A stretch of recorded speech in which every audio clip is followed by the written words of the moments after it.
On December 26, 1980, Sergeant Jim Peniston and 2 other men were ordered to investigate some mysterious lights that started to fly over Rendlesham Forest. Rendlesham Forest is located in Suffolk, England. It didn't take the investigation team too long to spot these mysterious lights. The lights started to get closer and closer, and the men started to get a little bit scared. They never witnessed anything like this before. Then Jim and John Burroughs saw a triangular craft land not too far in front of them. When they got closer, they knew that this was not man-made. They started to feel abnormal sensations on their hair and skin. It's as if the air was electrically charged.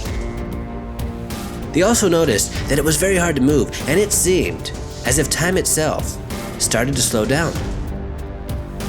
Jim Peniston walked right up to this craft, and he noticed some very odd markings and symbols. The surface of this craft seemed to be made out of some sort of glass. Jim realized that he needed to log this encounter, so he started to draw these bizarre symbols on his notepad. One symbol really stood out. It was a lot bigger and a lot different than the others. When Jim put his hand over the symbol, he started to become very dizzy, and all he could see was a brilliant white light.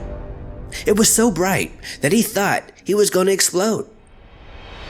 Another very odd thing about this encounter is Jim partners John did remember seeing this craft, but doesn't remember seeing Jim walk up to it. Later that night, John realized his watch was 45 minutes in the past, making a lot of people believe, including John, that somehow he got suspended in time. The next day, Jim Peniston started to see ones and zeros in his mind. He couldn't explain it, but he knew he had to write this down in his notepad. This bizarre craft returned to Rendlesham Forest over the next 2 nights, and over 60 military personnel witnessed this UFO.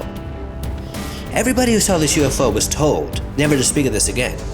Even still to this day, the powers that be are trying to discredit everyone who came forward.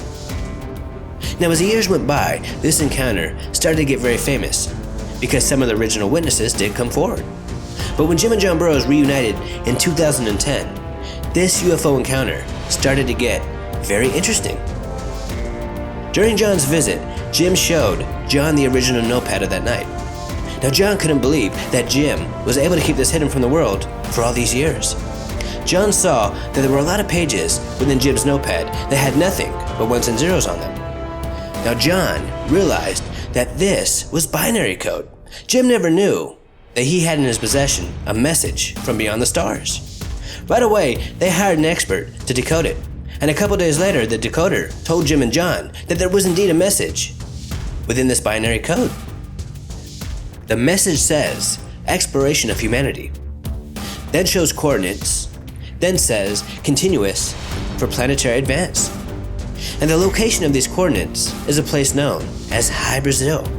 High Brazil is on some very early maps, but the island never officially existed, as no one could ever find the place. How High Brazil got drawn onto ancient maps is a mystery of its own, making this one very interesting message. Over the past couple of years, since Jim and John deciphered this message, Jim now believes that he didn't make contact with extraterrestrials. He believes he made contact with us from the future.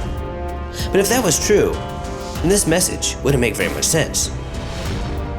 Now, I do believe that there was a UFO over Rendlesham Forest in the 1980s, but are Jim Peniston and John Burroughs trying to pull a fast one on us? Or did they really receive a message from a highly advanced craft? In the end, all we can do is wonder and imagine. Until next time, this is Paranormal Junkie. Make sure to hit that subscribe button and stay tuned.